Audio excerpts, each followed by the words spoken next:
ইমানদারেরা যারা আমাকে বিশ্বাস করো, এই যারা আমার রসুলের উপর ঈমান আনছো, যারা বেহেশত জাহান্নামকে বিশ্বাস করো, ফেরেশতাদের উপরে ঈমান আনছো, আসমানি কিতাবের উপরে ঈমান আনছো, তাকদীরের উপরে ঈমান আনছো, তোমাদেরকে বলি এখন তোমরা দিনের ভিতরে পুরাপুরি ভাবে ঢুইকা যাও।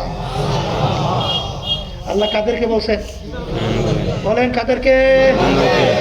আর বলছিলাম দিন কি পরিপূর্ণ, বলেন দিনের ভিতরে দিন পরিপূর্ণ।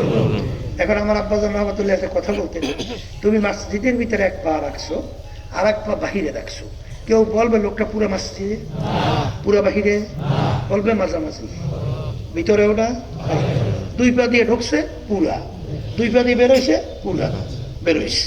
কথা ঠিক?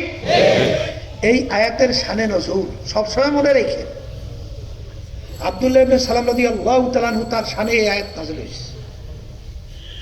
হাসতাম সে মনে করি না, মন চাইলে যেরকম ইচ্ছা সেরকম চলা যাবে না, যাবে? কারণ মুসলমান শব্দের অর্থ কি? মুসলমান আরবি শব্দ, বলেন মুসলমান কি শব্দ?